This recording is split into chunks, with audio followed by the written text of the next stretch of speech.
Hello, people. Oh my God, we're down to 2 people? Come on, man. I'm gonna have to start giving bonus points or something to get people to show up.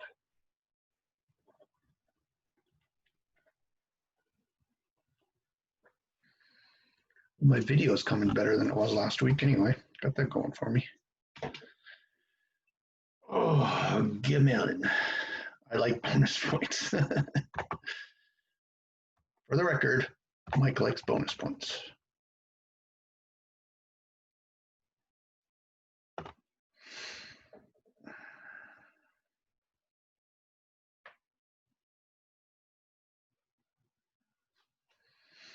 Nicole, welcome, Nicole. So good to see you again.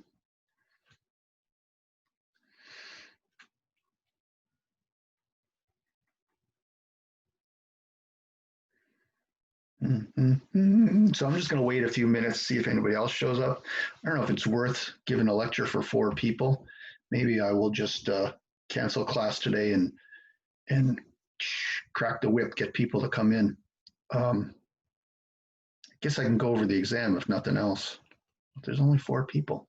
I know Celine wanted to be here, but she's out of electricity up there in Peru, deepest, darkest Peru.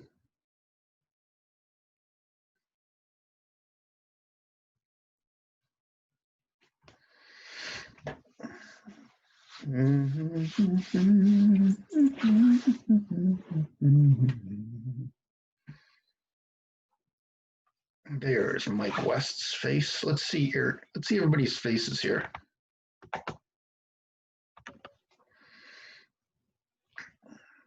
Ariana, Matt Camellan, Dante Quinones.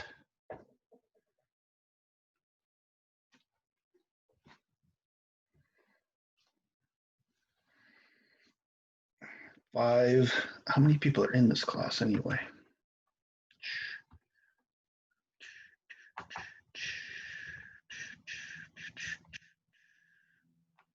Just check something real quick.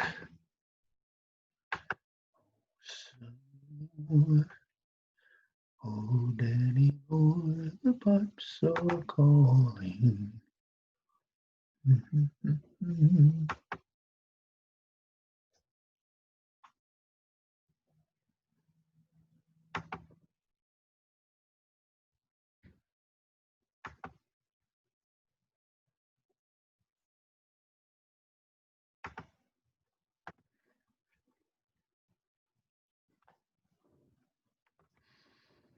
There are 15 people in this class, for the love of God.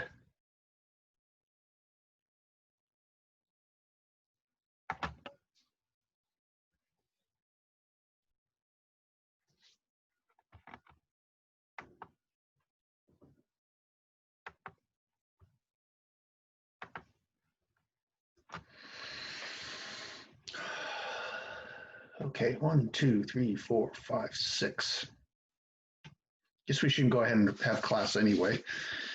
They miss it, they miss it. Cool kids showed up, right? Am I right? The cool kids showed up.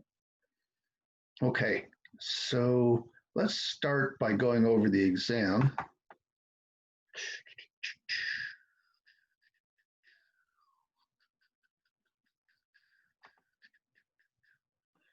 I gotta find it first. That one. Hang on a second, where are we? Lecture, summary. Oh man, what's going on here?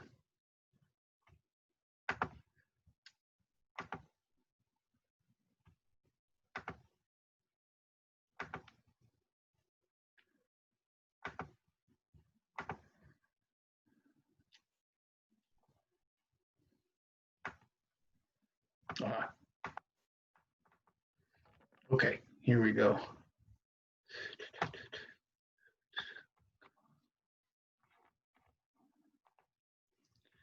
Okay, so question 1, what types of adrenergic receptors are on the postsynaptic membrane of the ventricles in the heart? So the heart is all beta 1 receptors. So beta 1's your answer there. 2, What types of adrenergic receptors are on the postsynaptic membrane of arteries leading to the skin? To the skin is alpha 1. They're always going to contract under stress because that way you don't have blood at your skin if you get cut. You know, if you're in a stressful situation, you get cut. And that's why, you know, when you're really stressed, you look pale if you don't have pigment in your skin like us, like some of us. So you go really pale because the blood stops going to your skin. What types of adrenergic receptors are on the postsynaptic memories of arteries leading to skeletal muscle? So both alpha 1 and beta. Okay, you have both alpha 1 and beta, and that's where you get the difference between norepinephrine and epinephrine on blood pressure. It's all about those vessels. And skeletal muscle is a big part of the blood supply, so it has a big effect on blood pressure. The cardiac cycle, blood is ejected from the ventricles when and only when the pressure in the ventricle exceeds that in the aorta. See? I think these were pretty easy, at least I hope they were. In the classic lub-dub sounds of the heart, the dub is created by the closing of the aortic semilunar valve. So lub is when that opens and the blood hits the wall of the aorta. Dub is when the pressure in the aorta is higher than in the ventricle, and then it snaps shut and the blood rushes back against it. If a patient had a very low heart rate, bradycardia, what drug might bring it up? So the only thing here that's going to help is atropine. Metoprolol and propranolol are beta blockers. They're going to bring heart rate down. Carbachol is a muscarinic agonist. That'll bring heart rate down. Atropine blocks the vagus release of acetylcholine. The effect of it anyway. In the electrocardiogram, the PR interval represents, so P is the depolarization of the atria, so P between P and R, that's conduction through the AV node where it's slowed down there. Okay, the ANS system has got short preganglionic, long postganglionic neurons. At the neuroeffector junction, sympathetic has mainly adrenergic synapses, whereas the parasympathetic is mainly muscarinic. So the only exception here is cholinergic at the sweat glands for the sympathetic. Cardiac anatomy. Specialized cells create action potential. SA node, conductive tissues that bring action potentials to the bottom of the heart. That's your bundle of His. Valve that prevents backflow from the left ventricle to the atrium. That's the mitral valve. Conducting tissue that excites ventricular cell, that's the Purkinje fibers. Conducting tissue that delays the action potential, that's the AV node.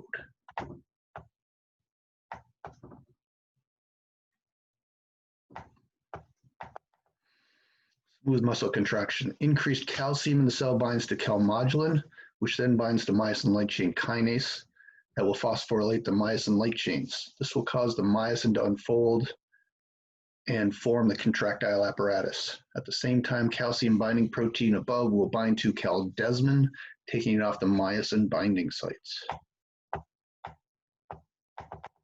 Okay, so essays. The action potentials in the SA and AV nodes are very different from the action potentials in the atrial ventricles and conduction tissues of the heart. What are the differences between these two types of action potentials? Now I say here in bold and underlined, besides the spontaneous depolarization, some people still told me about the funny curve, but that's not what I'm asking for here. What's the difference? The big difference is the upslope of the action potential, which is less in the SA and AV nodes, and that's because there are no voltage-dependent sodium channels. In the other tissues, you've got voltage-dependent sodium channels, which give a really fast upsweep. These have got less. And the other thing is the plateau phase, which is prominent in all other tissues except the SA and AV node. And the plateau phase is voltage-dependent calcium channels having calcium come in, and then your potassium channel trying to repolarize, and they balance each other a little bit, and they kind of give you that plateau phase.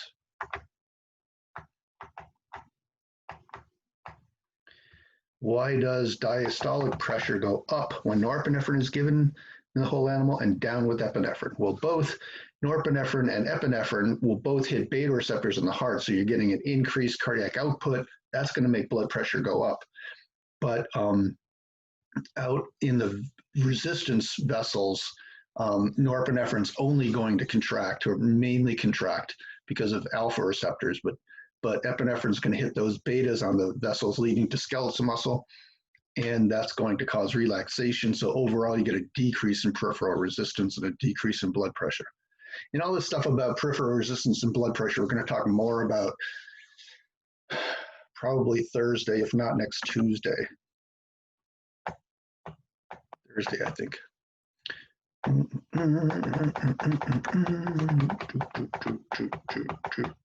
What is an isovolumic contraction of the heart?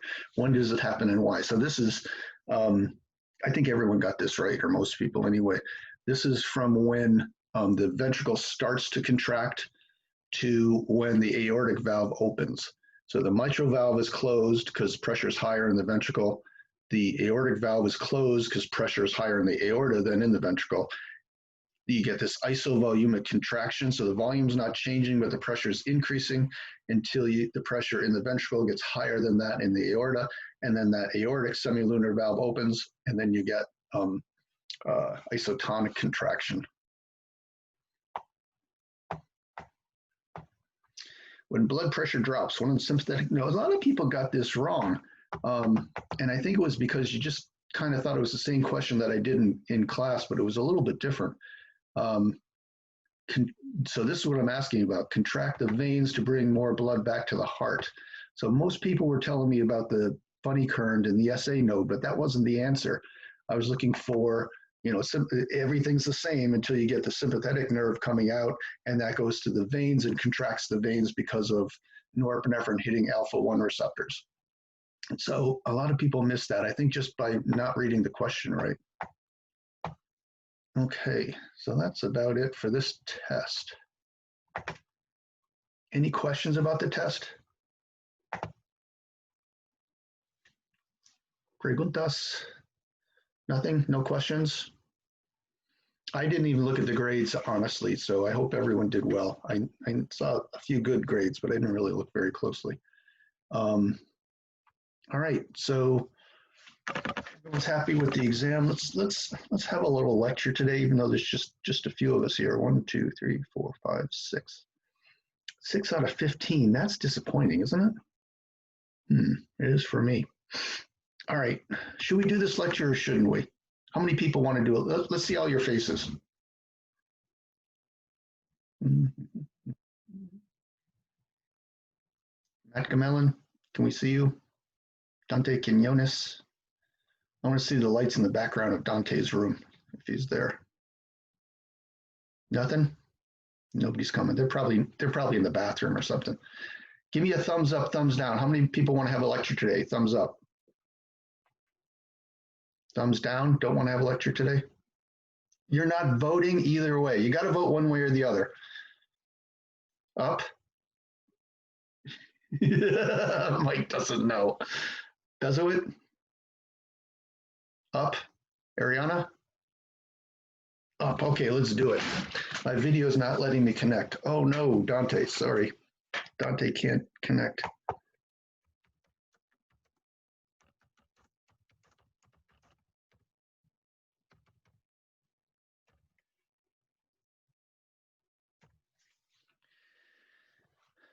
Okay, so let's go ahead and rock and roll here. So today we're going to be talking about vascular function. So this has been a weird semester for 2 reasons for me, because for one, I haven't been around much, I haven't been in Vermont much because I've been having a lot of personal things going on. And also I've never taught this, I've told you this before, I've never taught this online before. And it's like all my notes are a jumbled mess. So I probably should have given you this lecture before the exam, but the exam date came up and I had to do it and it just got weird.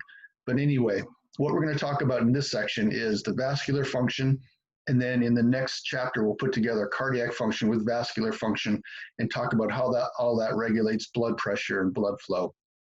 But anyway, today, vascular function. So you probably know this already. This is the simplest way of looking at it. You've got your arteries, which bring oxygenated blood to the tissues. In the tissues, you get into capillaries. From the capillaries then drain into venules, and the venules lead to veins, which lead to the major veins in the heart, in the body, which then brings it back to the heart. So we'll start with the arteries. What do they do? The basic idea is they're taking oxygenated blood to the tissues, right? That's what we always think, but that's kind of the simplest overview of what they're doing. Some of the other things they're doing is converting blood flow to a constant flow, slowing down the blood movement, and directing the flow to where it's most needed. So in terms of the first thing, the heart, is pulsatile, right? It contracts and it relaxes, which makes the blood pressure go up and down and up and down. So normally is like 120 high, 80 low. Well, if it's doing that in the capillaries, then when the blood goes really fast, when the blood pressure comes up, the blood goes really fast. And then when the blood pressure goes down, it goes really slow. So when it's going fast, you're not getting good oxygen, good transfer of gases and nutrients and things. So it needs to get down to a constant flow by the time it gets to the capillaries. And the arteries are how this gets done. And I talked before about the elastic tissues in the arteries. So when the pressure increases during systole, your arteries will stretch. And when they're stretching, they're basically absorbing that energy and storing it as potential energy. Then during diastole, they recoil back, and that increases the pressure in the vessel. So if, say, this was a pulsatile pump and just like a hard artery, like a pipe coming out of it, the pressure would go straight up, over, straight down, over, straight up, straight. But what we have is this kind of meandering thing because of the arteries are absorbing and then releasing that energy. And that is going to start evening out that pressure. So here's the elastic tissue that I was talking about before here, and internal elastic here. So on either side of the smooth muscle, this green part is your elastic tissue. And that's just connective tissue like collagen and elastin and things like that, that are proteins that are coiled up and they stretch and then they recoil and release it. So what happens here is out here at the aorta, you've got the greatest pressure difference, 120 systole, 80 diastole. As you get further away, the peak between the top and the bottom is a lot different, okay? It gets a lot smaller. And arteries are mainly where this is happening in the arteries. And then after you get out to arterioles, it levels off. And then once you get to capillaries, it totally levels off till it's a constant flow. And you can see it's constantly going downhill, right? Because the blood's only going to go from high pressure to low pressure. So you constantly have blood pressure decreasing as you get further away from the heart. Another reason why you're dropping pressure here and decreasing flow, the speed of the flow, is you go from a cross-sectional area of this, right, which is your aorta, down to a much larger cross-sectional area because you've got smaller and smaller vessels, but more and more of them. So the total cross-sectional area is decreasing as you get further away from the heart. And so that's bringing blood pressure down too. So we've got two things going on here. One is decreasing the pulse pressure, the difference between the top and the bottom, and also decreasing overall pressure. And that the decrease in overall pressure is allowing the blood to go a lot slower. And these numbers are not right. I just noticed 40 millimeters of mercury in the capillaries. No, when we get to the capillaries, it'll be like 10. So I did this figure this morning really quick, so it's not quite right, but you get the general idea, I think. Okay, and why does it have to go slow? Because once you get in these capillaries, your capillaries are about 1 or 2 blood cells wide, and these blood cells should be going through really slowly so you can get good exchange of gases and things. And we'll talk more about capillaries in a second. Okay, Another thing that arteries are doing is regulating blood flow. And this has to do with the law of Laplace. So this isn't an equation so much as a relationship. I think there probably is a more complicated version that has all the factors in it. But what we're most interested in is capital R versus small r. So capital R is the resistance of the vessel, small r is the radius. So you can see that for a very small change in the radius, you're going to get a large change in resistance, okay? Because radius is taken to the fourth power. So it makes a big difference, the radius of that vessel. So here's blood flowing through, pressure here, pressure 1 here, pressure 2 here. So pressure 1 has to be higher than pressure 2 if you want blood to flow in this direction, right? Pressure gets higher here, it goes back. We don't want that. So pressure is always going down as you go further and further away from the heart. And then we'll get into a lot of this on Friday, blood flow versus pressure versus resistance. So resistance then is the diameter of that vessel. Now, if you squeeze down in that vessel, you get less blood flow. And so you're going to get higher pressure back here, right? If you take a garden hose and you squeeze it, pressure increases behind it and decreases in front of it. So you've got less pressure up here, and you've got less flow. Most important thing is less flow. And the opposite, if you dilate, you get more flow, okay? Because you've decreased the resistance and you increase your flow. Another important part of this scheme here is I always talk about arteries, but really arteries and arterioles are different. Arteries are capacitance vessels, and that relates to that absorption and release of energy that I talked about before, absorbing during systole, releasing during diastole. So we call them capacitance. If you know anything about electricity, a capacitor kind of stores electric charge and then releases it later. So that's what this is doing. It's storing pressure and later releasing it. When you get down into the arterioles, these are the resistance vessels. So these are the ones that are actually mainly being contracted by the sympathetic nervous system to control and direct blood flow. So that's the role of the arterioles. Okay, capillaries.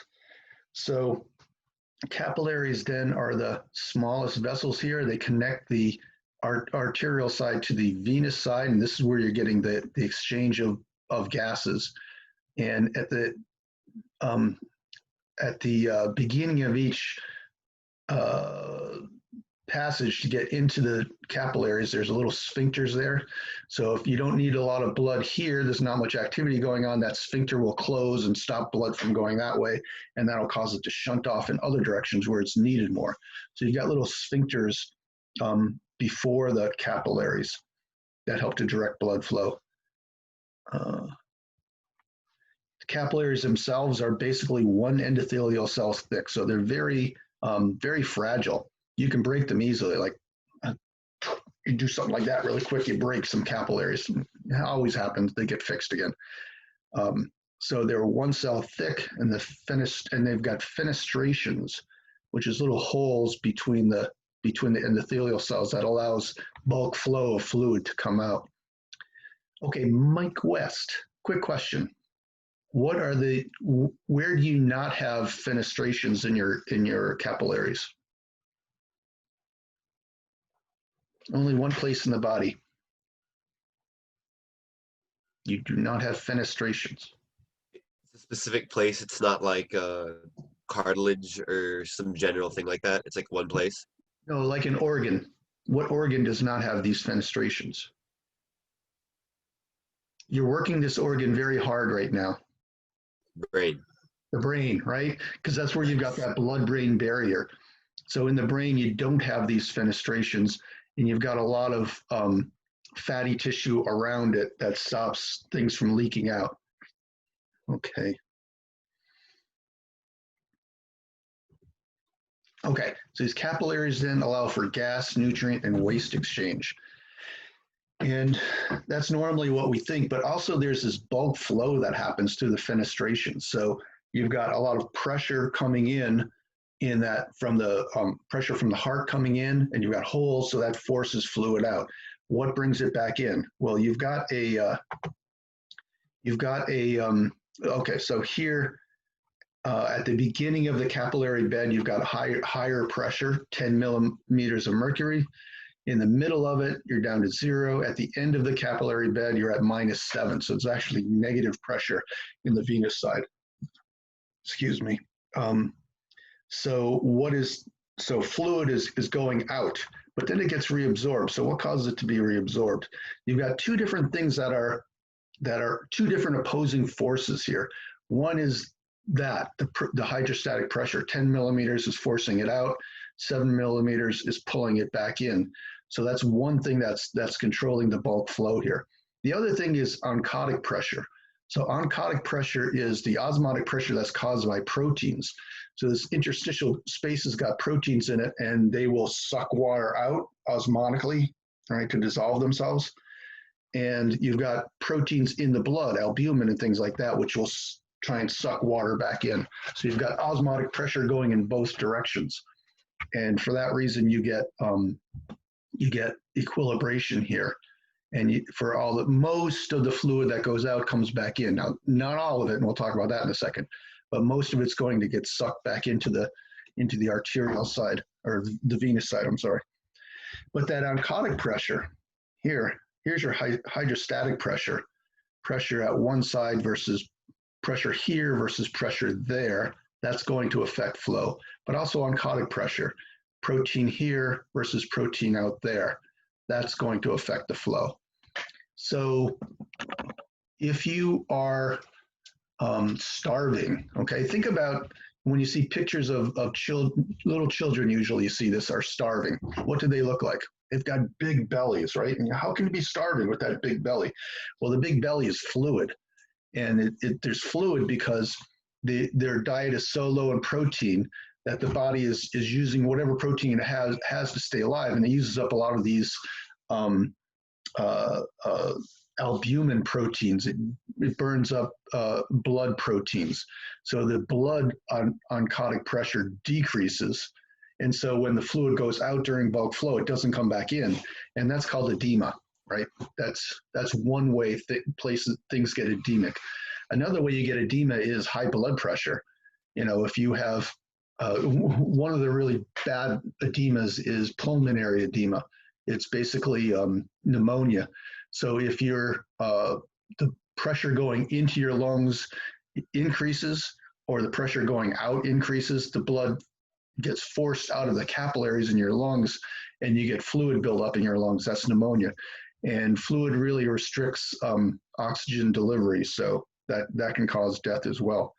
Also, if someone's heart is getting weak, like old people get weak hearts and their ankles start to swell up, that's edema, because the venous return isn't very good, and pressure is too high, and the fluid comes out, and you get edemic from that in that way. Well, it's more complicated than that, but we'll talk about that next week. Okay. So what happens to the bulk that's lost, that doesn't come back into the vessel? And that's where your lymphatic system comes into play. So these lymph vessels are all surrounding the capillaries as well. So this bulk flow goes out, some of it comes back in, but what's left over comes into the lymphatic vessel. And the lymph vessels pick it up because they've got these one-way valves that allow the fluid to come in. And then you've got one-way valves all the way through the lymphatic vessel, so they don't have any pressure pushing it so much as the pressure of your body moving around and contracting skeletal muscles will kind of squeeze the vessels. And when that happens, the fluid can only go in one direction. So this lymph is basically extracellular fluid that's being returned to the heart. But before it gets to the heart, is going to hit a lymph vessel or a lymph node, right? So what's going on in these lymph nodes is you've got a lot of immune cells in there. And that's about all I know about immune cells, is there are immune cells in the body. I taught immunology last year for I think 2 chapters because Dr. Lavoie was sick. And I realized just how little I know about the immune system. There's a lot to know. But anyway, you've got I don't know, T cells, B cells, something like. Does anybody know what goes on in the lymph? Anyone have immunology? Can tell us about that? Anyone? Anyone with the guts to speak up? Nobody? Okay. So anyway, you've got immune cells here. And so that's why, if you're sick, they always say drink a lot of fluids, right? Because you drink a lot of fluids, your blood volume increases, your blood pressure increases. So you get more filtration out into the tissue, and that gets taken up into the lymphatic system.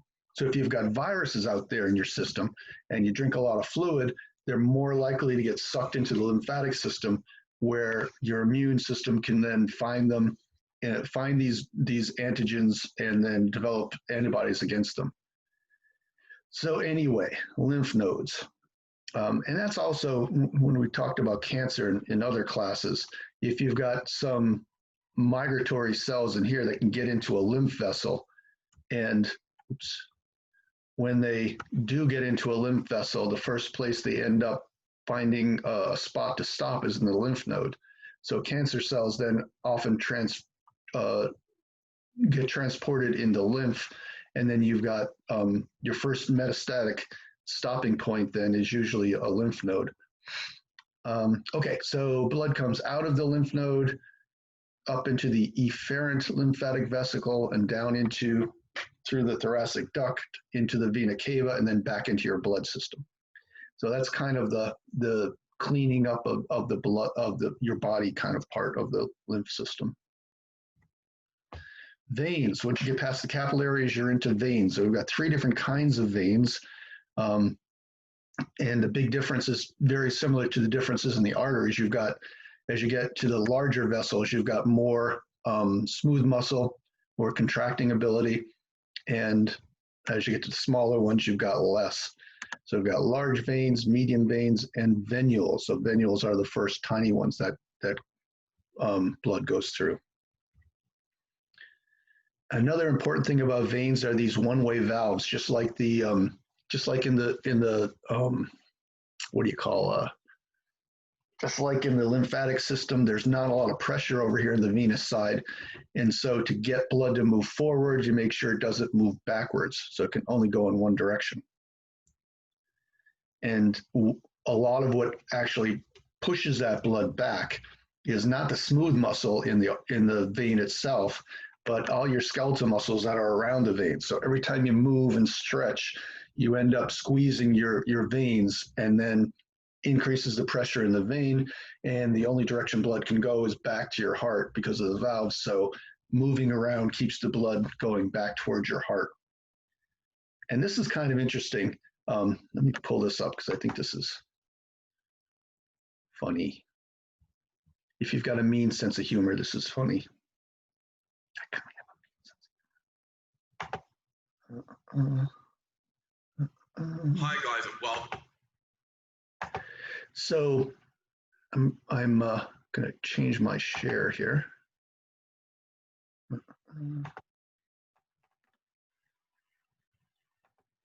So if you're from a country that was once colonized by Britain, this is probably funnier for you than for other people. But here are some British soldiers standing at attention. Look at this guy just taking a nap. Watch this, boom.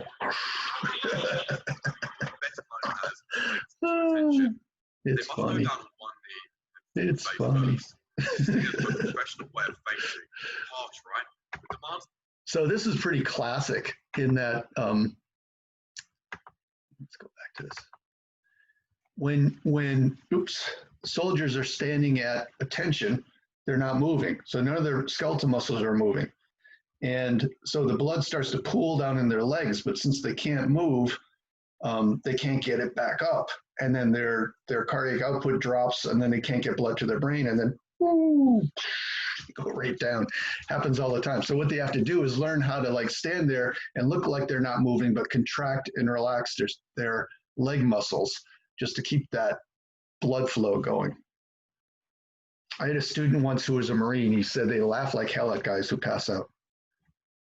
Okay, so the other important aspect to the venous side is venous return. So arteries, all right, I'm going to make some numbers up here. They're probably in the ballpark. Arteries have about 20% of your blood, capillaries about 10, and the venous compartment about 70%. I think the 70% number is right.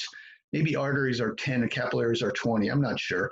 But the important part is venous, most of your blood is in the venous compartment.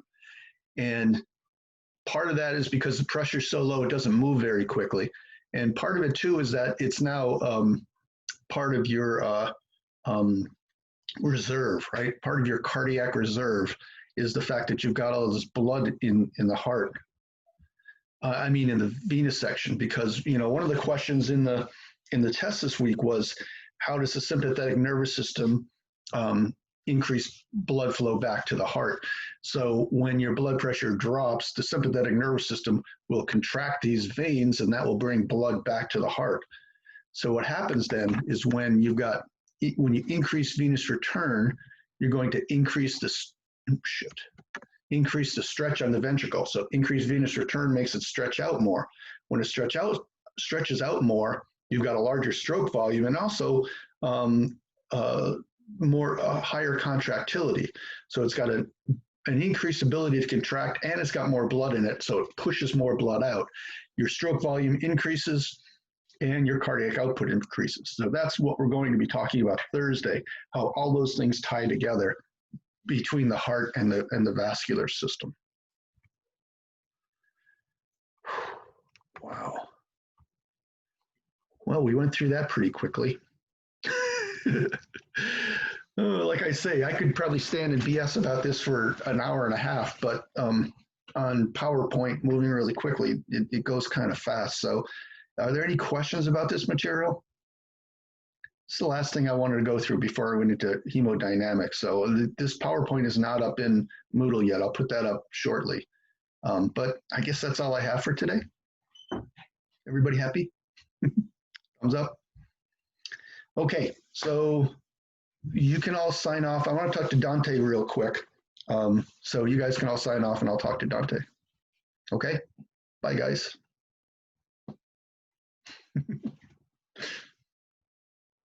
Hey Dante, I'm so sorry about your grandmother. Yeah, thank you, Dr. Slish. Yeah, don't worry about your assignments.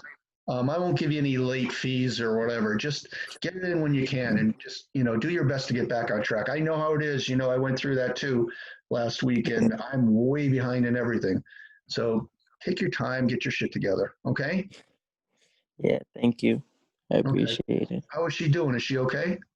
She's okay. She woke up Thursday night when we drove down. So I'm just happy that she's awake and she's doing better. I'm just trying to focus on school, and she wanted me to come back up. She wanted me to finish strong, so I'm trying my best. Okay. All right. Well, do your best, okay? Yeah, I submitted the paper before I left New York City last night.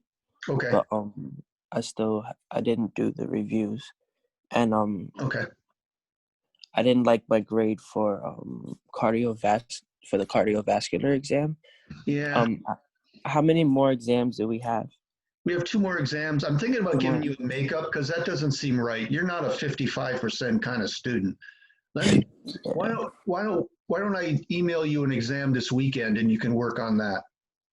Are you sure? Yeah, absolutely. I don't want your grade to suffer because of this. So let's do that, okay? All right, that's amazing. Thank you. I really appreciate it. It's my job, man. I know. You most definitely missed last week because you always make me laugh in class. And I really appreciate that. You make class interesting. So. I do my best. Yeah. All right. So anything you need, let me know. Just get yourself in a good track again, okay? I will. Thank you, Dr. Slish. I really appreciate it. All right. Talk to you later. By the way, if I forget to send you the exam, remind me because you know my memory, okay? All right. Thank you. Okay. Bye.